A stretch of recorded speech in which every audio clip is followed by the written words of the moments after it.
Welcome to the Design Vault, a show about the past, present, and future of design. The Design Vault is a conversation hosted by Albert Shum and Tamer Abanami, reflecting on iconic products and ideas from the past and rethinking them from new perspectives. Welcome to the Design Vault podcast, a podcast where we discuss iconic products from the past, their relevance today, and how we might think about lessons moving forward. I'm here with my co-host, Albert. Hey, Albert, how you doing? Good, Tamer. How are you? I'm good. What are we going to talk about today? Well, today's episode is part 2 of the Motorola Razr, where we continued the interview with Moni Wolf, who was part of the design team at Razr. It's, for me, a really inspiring conversation on the product, but also on Moni's design journey, which went through so many amazing different paths. So looking forward to jumping back into it. Yeah, let's jump back into the interview. And then there was another huge move, like you hear the Hello Moto, right? Is a tagline that was invented with Jeffrey Fust as he collaborated with Ogilvy. I believe with the owner and founder of Ogilvy. And so they were our main agency we would work with for that, but also then the visual interpretation of advertising came from the studio in Paris. And I believe it was, you could get it as a ringtone, but the true story was if you advertise the Motorola brand in association with the Razr and all its brothers and sisters, it would come on the radio or on TV with a sound. And so it became, when you heard Hello Moto, you were hearing this soul from Motorola speak to you. That's what it was about. Yeah, and back to the perfect storm. Now, we're not talking about some of the best engineers in the world, some of the best designers in the world, and in Milan doing this work and across the world, but also the brand and how the brand was really well considered. Absolutely. And everybody was feeling it, And I think about it today, and this is part of why I actually decided to take a sabbatical. You need to take a break and learn how to be idle, to have the ideas that you're capable of having speak to you, but you need to be able to hear them. And that's what Jeffrey Storm was. That's what Tim Parsi was. They knew what they were after, and they had the sensitivities and excitement and support to make it happen. And I think that's one of the big problems that we have today. We're so busy. We are constantly on calls. Like on this treadmill. We're on this treadmill. And unless we learn how to be idle, which is essential to have good ideas, we will not get out of this rut. That's why I took this step. There may not be anything in my head, but if there is anything, I have to learn how to be idle. It's like a recovery, like an athlete that plays professional sports. A big part of it is how can you recover? I think pause is one thing, but it's more than that. It's you need to allow yourself to have happy, positive energy. Like you can pause and sit on the sofa and do nothing.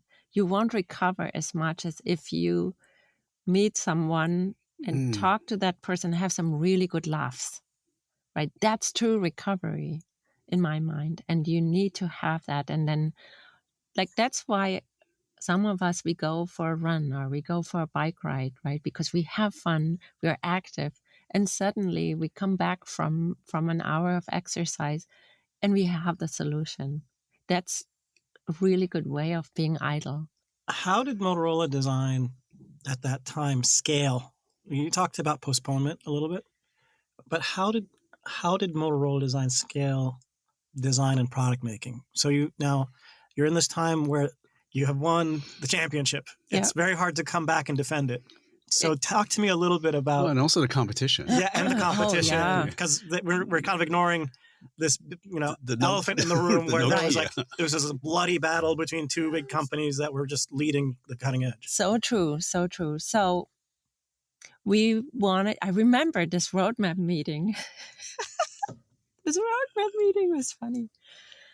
The plan was to create 7 icons next. 7. Wow. Usually in these meetings, it's like we need an icon, but now it's like we need 7 icons. Now we need 7 icons. Why not? For all the designers who roll their eyes at that request.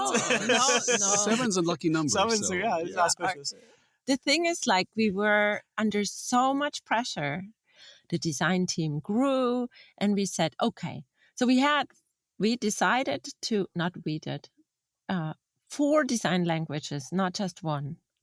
And the Razr was the representative of the cutting edge, what we call the accompli design language. It's almost like the pinnacle. Which was like the most prestigious, business-oriented achievers, phone for the achiever. So you started to create personas or different segmentation. There was another design language that was kind of supposed to be the sister of the Razr, which was Pebble. And the Pebble was as innovative, but it was emotionally more evoking. It was rounded. It had soft touch paint. It came in very modern, trend-setting colors. And it was still as functional as the Razr was. And I think it was actually quite successful. And I remember Ignacio Germate, who you guys may know, he's in Portland, I believe. He was leading the Milan Design Center at the time. I think, if I remember correctly, that's how Pebble was born. Pebble was successful, but it didn't become an icon the way the Razr did. It became more innovative on the UI side because Ignacio was more close to UX than the traditional engineers of the Razr. So it inspired a lot of UX and it inspired a lot of design, but it never became as famous as the Razr. What they actually did over the years, they evolved the design language of the Razr, and then they came out with the Razr and all those other phones that had a very similar but evolved and refined design language. Yeah, I even recall there was a Motorola Apple collaboration way back.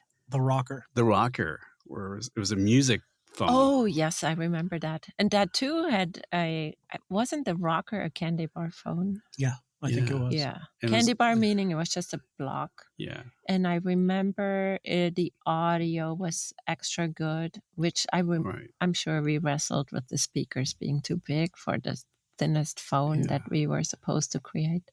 Yeah, so that was another thing that was for a different user target. Like, I forgot what the name of it was, but it was for the music enthusiast, right?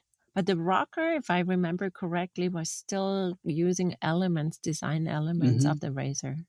So we were evolving the Razr design language instead of coming up with 4 different ones. Yeah. Well, it is that innovator's dilemma. Like, it's hard to like break away or create a new icon. I think it's one of those like, oh, it'd be great, we have 7, but in reality, it's I heard this somewhere, like icons are not being designs. Icons are becoming icons over time after they were designed. Right. And we didn't understand that. We thought we could now just keep going because, by then you drink the Kool-Aid, right? And you think, oh, I did it once, I can do it again. I'm better than everyone else, right? Well, I don't think we were, but that's how you evolve and learn from, right? I love that. And to paint a picture of what was going on at the time, this is now 2005? Early 2000s? 2004 was the first time they launched Razr to T-Mobile.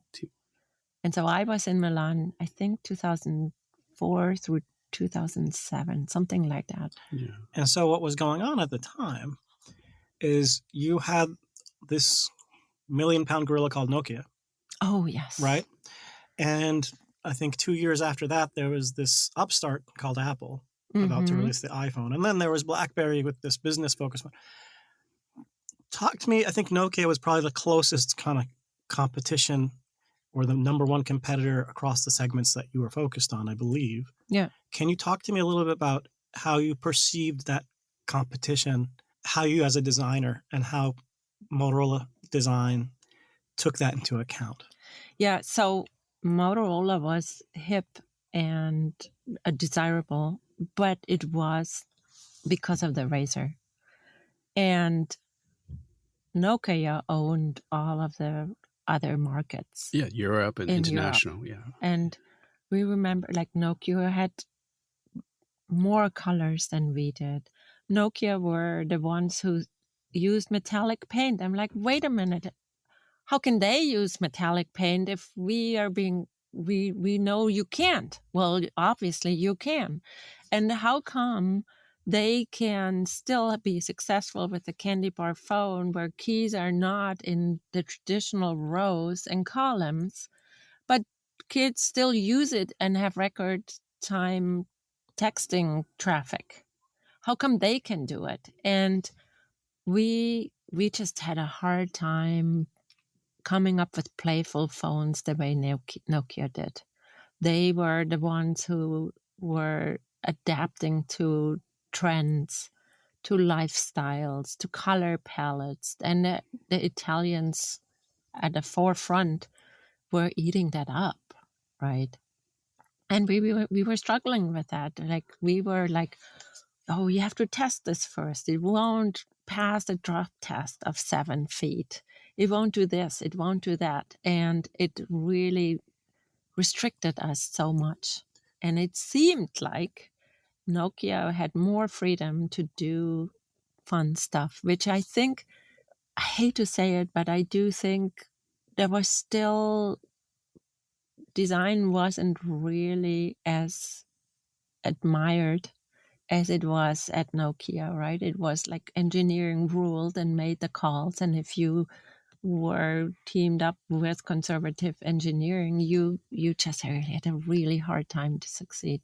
Was part of that conservatism the success that some of these phones had and you had to maintain a certain bar? Was it different when you were kind of at the beginning of the mobile division versus later? Maybe part of it, but I think another part of it is a commitment to quality, right? Like look at this Razr phone. This phone is 20 years old. You can still open and close it with a spring that you think was manufactured last year. That's a commitment to quality. And in fact, you want that, but it makes it much harder to come up with new things all the time, right? Yeah, I'm just watching you do that. The action on the mechanism, the hinge is just so smooth. It's a 20-year-old 20 years later Frankenstein model. Right. When you say Frankenstein model, it's an engineering pre-production. It's not a phone that I bought. It's a phone that I got from engineering, where the keypad doesn't really have the finish, and maybe the battery door doesn't have the final latch yet. One of those. Yeah, pre-production model. Pre-production, exactly. Well, it is interesting, like shifting gears, like that journey you've been on, seeing these big changes.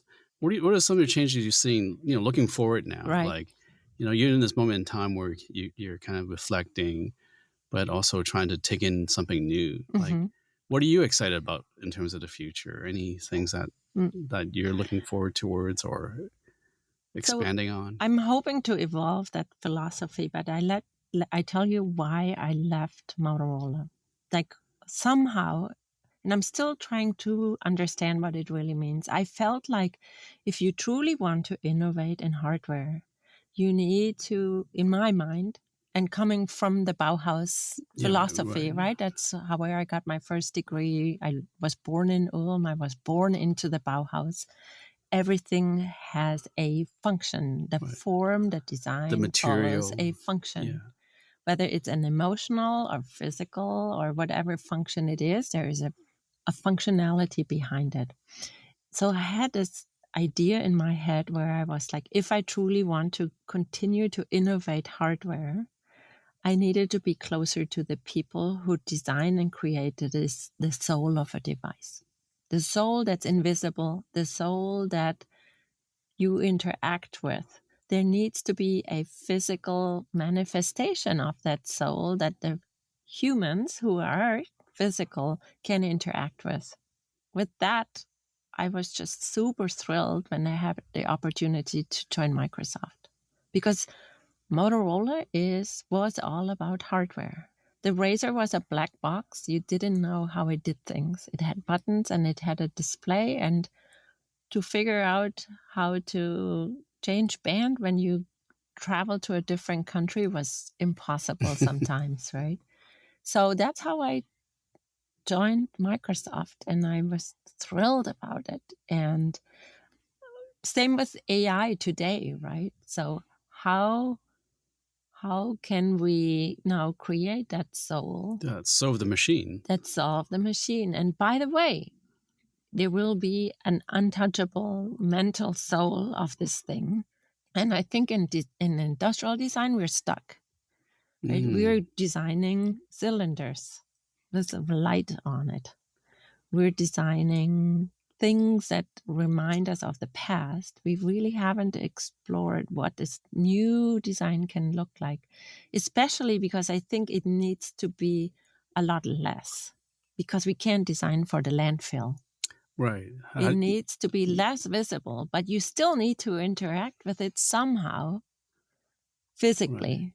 Right. Yeah. Well, it's interesting. So you're really talking about the industry, the market was shifting from this physical first, not a lot of software interaction stuff, into this digital era where Apple, for example, was doing a lot of software on top, a lot of running applications, app stores.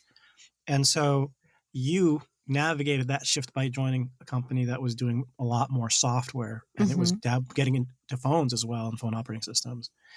So that's the shift from physical to digital. But you're also talking about this shift now. It's not just digital software interaction and the cloud, but now there's some AI component that is sometimes not the forefront, sometimes at the forefront, and we need to really understand how to design for that. And you're also saying the world has changed about how we think about physical things, right? So you're taking this break at a perfect time, I think, because you're talking about your transitions in your career. Yeah, maybe. There's two things I'm very certain of now. Ask me in 6 months, I may have a different opinion. I think it's two things. I think AI right now, what designers need to do is use AI to explore. Come up with many, many, many versions that a human without AI could never create. And then learn from that, and then evolve what you really want to do based on that. We are afraid of AI. We should use it to explore more and faster. And that, I think, is one of the most exciting things. I love what you said. I was at a lecture Bill Flora gave at University of Washington recently, and he said the same thing you said. And so now both of you are saying this means more, even because now you're coming from you and coming from Bill. He said designers should take AI by the horns, right?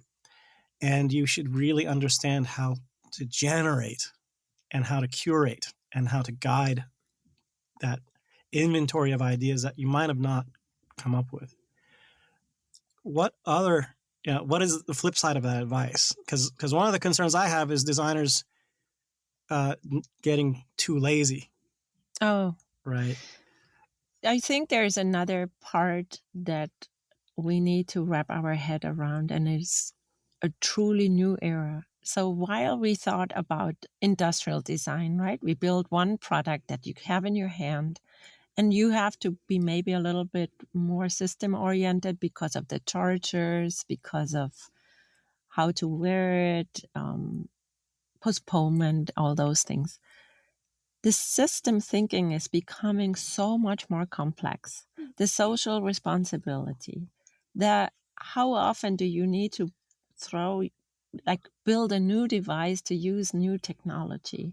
What is the true green approach? Right. It's not okay to say, okay, I'm going to use more green plastic.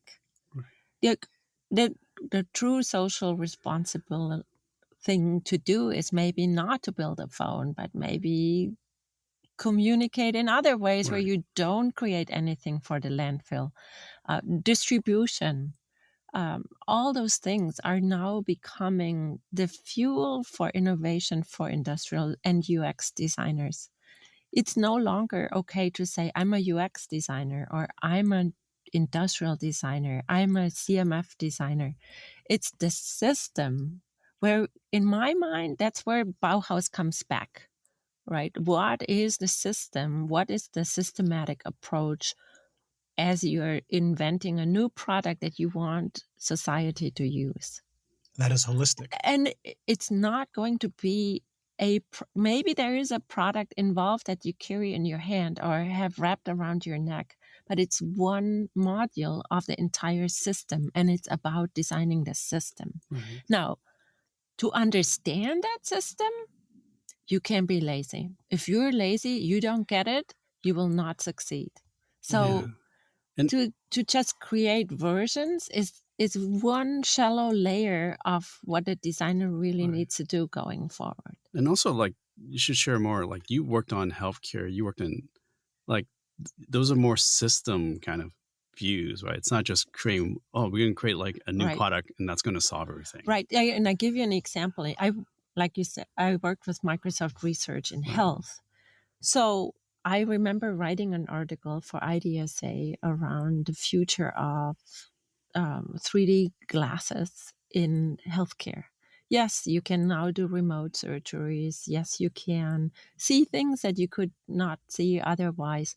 But, you can't just give a doctor who was trained traditionally a HoloLens, for example, from Microsoft and say, so now you're going to do surgery with HoloLens. Oh, and your hospital operating room, that is not updated either.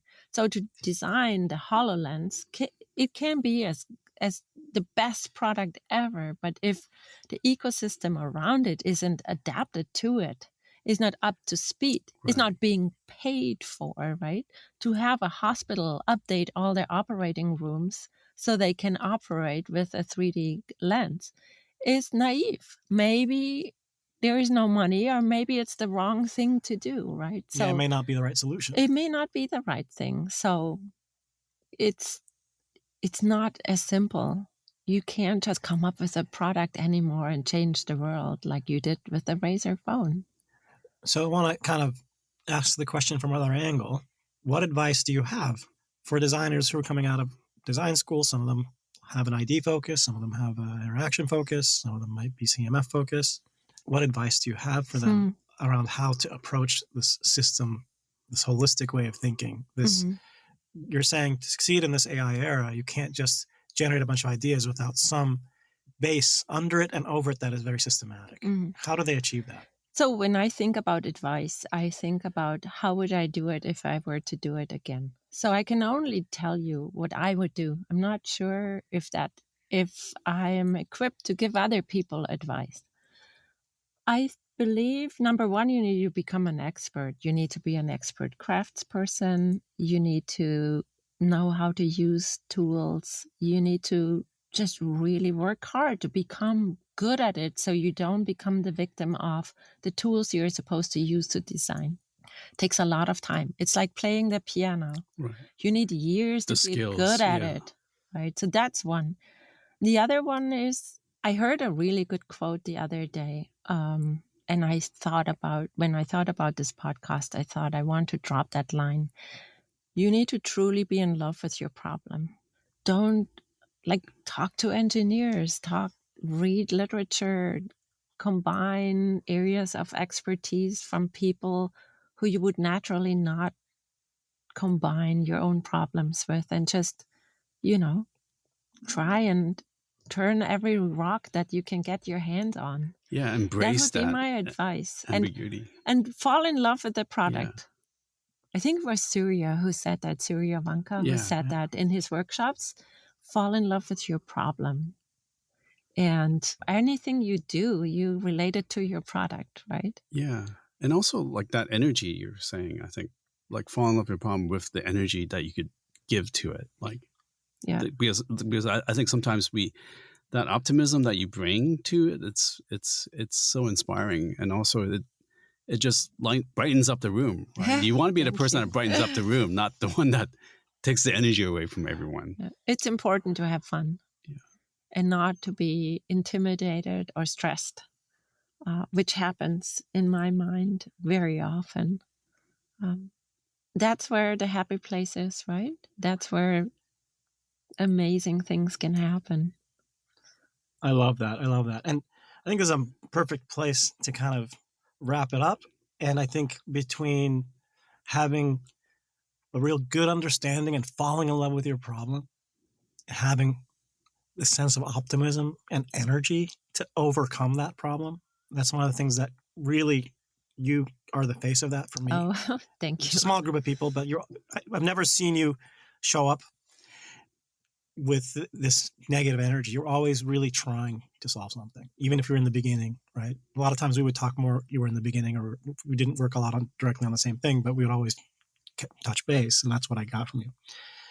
So really appreciate this time you spent with us talking through your journey. It's really amazing. Thank you so much. Yeah, I'm thank you, blushing. Moni. I'm glad there's no camera. I'm blushing. Thank you. And I think the prompt for the listeners, because we wanted to keep this conversation going, is tell us about a problem that you fell in love with, preferably something that was challenging and hard. Share that with us. And you'll find more in the show notes. And with that, thank you, everybody, for tuning in. And thank you, Moni, for joining us. Thank you so much. Thank you, this was Moni. a blast. Thank you so much. Okay, until next time, everybody, take care. Bye. Ciao. Bye. Thank you for listening. The Design Vault is brought to you by hosts Albert Shum and Thamer Abanami and is produced and edited by Romina Hakim, Tonio Telles, and Poonam Patel, with music by Red Lips Media, brand design by Rafael Poloni. Join the conversation on social media at the Design Vault Podcast on Instagram.